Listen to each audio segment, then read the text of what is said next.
और अब बड़ी खबर आपको बता देते हैं। कानपुर वाले इत्र कारोबारी के घर से जो अकूत दौलत निकली है उसमें से 196 करोड़ रुपए के नोट हैं। इसका खुलासा तो हो ही चुका है, लेकिन अब इस कैश वाले कुबेर को लेकर एक और दिलचस्प खुलासा हुआ है। वो ये कि 196 करोड़ का बड़ा हिस्सा 500 के नोटों का था, उसके बाद 2000 के नोट। इसमें दिलचस्प बात यह सामने आ रही है कि पीयूष जैन को इस बात की आशंका थी कि भविष्य में 2000 रुपए के नोट बंद हो जाएंगे, इसलिए उसने ज्यादातर नोट 500 रुपए के रखे थे।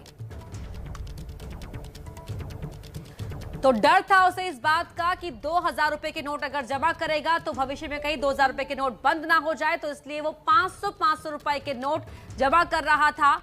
और यहां उसने बड़ी ही चालाकी से 500 रुपए के नोट जमा किए थे। तो ये बड़ा खुलासा हुआ है कि ज्यादातर जो कैश उसके पास मिला है उसमें से 500 रुपए के नोट उसने जमा किए हुए थे। उसे इस बात का डर था कि भविष्य में 2000 रुपए के नोट बंद हो जाएंगे। 196 करोड़ का बड़ा हिस्सा 500 रुपए के नोट का है। तो देखिए, कैश किंग ने कितनी समझदारी के साथ नोटों का ये खजाना अपने पास जमा किया था, इसका पूरा हिसाब किताब हमारे पास मौजूद है। कानपुर के कुबेर का जो नोट स्टेट बैंक के पास रखा गया है वो पूरा बही खाता भी हम आपको दिखाएंगे, लेकिन आप पहले देखिए कि हम ये क्यों कह रहे हैं कि उसने अपने 196 करोड़ के खजाने में जो ज्यादातर नोट है वो 500 के रखे थे।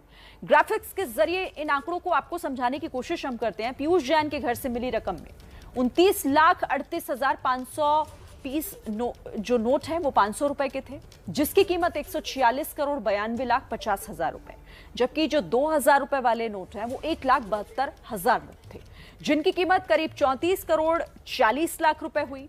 इस तरीके से इन दोनों को मिलाकर 180 करोड़ रुपए का आंकड़ा पहुंचता है। तो इसके अलावा पीयूष जैन ने 200, 150 और 10 की करेंसी में 16 करोड़ रुपए इकट्ठा कर रखे थे।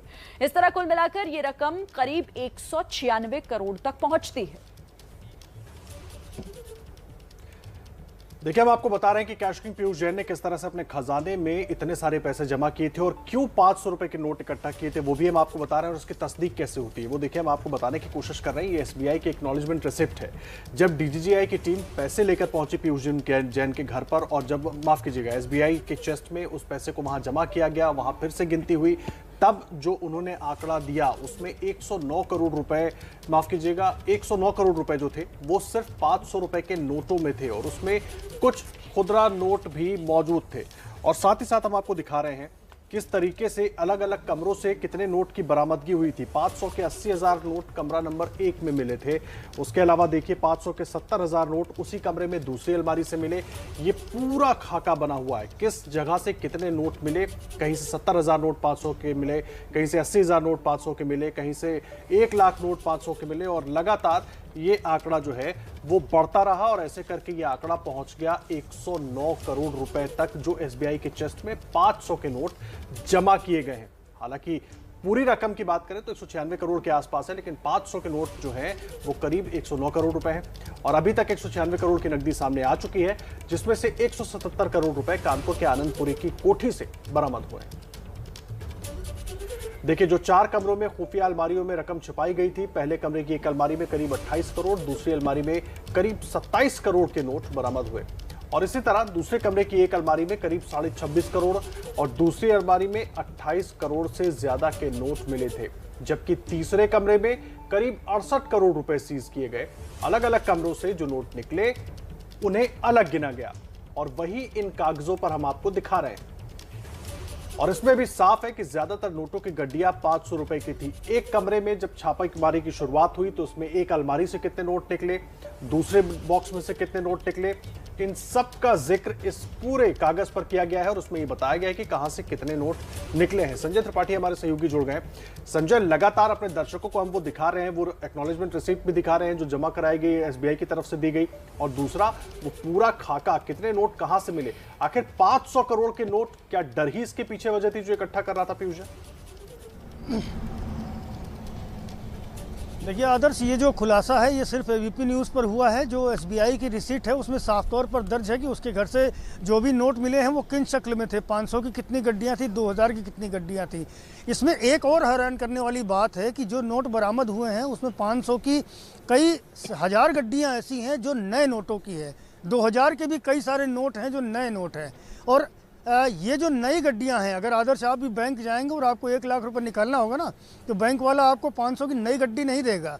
ये नई गड्डियां आखिरकार इसके पास कैसे पहुंची, ये बड़ा सवाल है। और 2000 के नोट जो पिछले कई सालों से बंद है, जिनकी छपाई बंद कर रखी गई है, वो कई सारे नए नोट आदर्श कैसे पहुंचे पीयूष जैन के पास, ये बड़ा सवाल है। और निश्चित रूप से अगर ये नए नोट वहाँ पहुंचे हैं तो कहीं ना कहीं बैंक के जो कर्मचारी हैं उनकी संलिप्तता भी हो सकती है। तो ये जो पैसा बरामद हुआ है, इसको लेकर के अब नए नए खुलासे हो रहे हैं, नई नई जानकारियाँ सामने आ रही है। कुछ जो अधिकारी हैं, नाम ना बताने की शर्त पर ये भी बता रहे हैं कि ये जो पैसा है ये हवाले की रकम भी हो सकती है, क्योंकि इतना बड़ा पैसा कोई भी व्यक्ति अपने पास नहीं रखेगा। और हवाला जो कारोबारी होते हैं वो भी पीयूष जैन की तरह बहुत लो प्रोफाइल रहते हैं, बड़ा सोशल नहीं होते हैं, बहुत कम लोगों से मिलते जुलते हैं।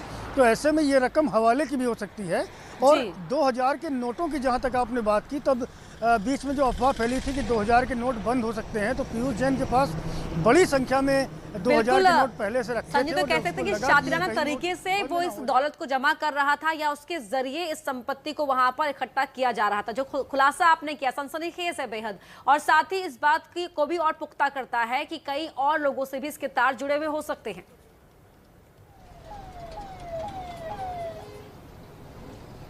निश्चित रूप से जो डीजीजीआई की टीमें छापेमारी कर रही हैं, वो फिलहाल तो पीयूष जैन को उन्होंने जुडिशियल कस्टडी में भेजा हुआ है, लेकिन इस पूरे मामले की विस्तृत जांच की जा रही है। और जांच में कई तथ्य भी चौंकाने वाले निकलेंगे। कल ही जो एडीजी हैं अहमदाबाद के, वो विवेक प्रसाद जी, वो कानपुर पहुंचे थे और उन्होंने भी इस पूरे जो घटनाक्रम अब तक हुआ है उसकी पूरी जानकारी उठाई, अफसरों से पूरा ब्यौरा समझा और जाना कि आखिरकार ये पैसा पीयूष जैन कहाँ से लाया। उसने अपनी जो स्टेटमेंट दिया है अधिकारियों को, उसमें ये कहा कि ये उसका टर्नओवर है, लेकिन टर्नओवर का पैसा कोई घर में नहीं रखता। कारोबार का पैसा होता है, वो चलता रहता है, मूवमेंट में रहता है। घर पर जमा करने की वजह क्या थी, ये एक बड़ा सवाल है।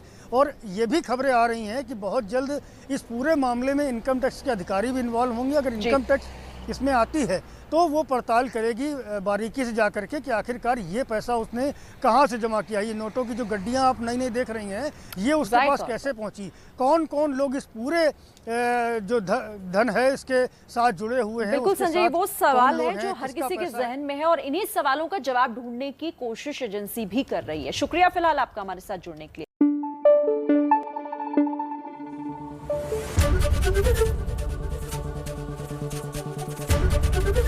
एबीपी न्यूज आपको रखे आगे।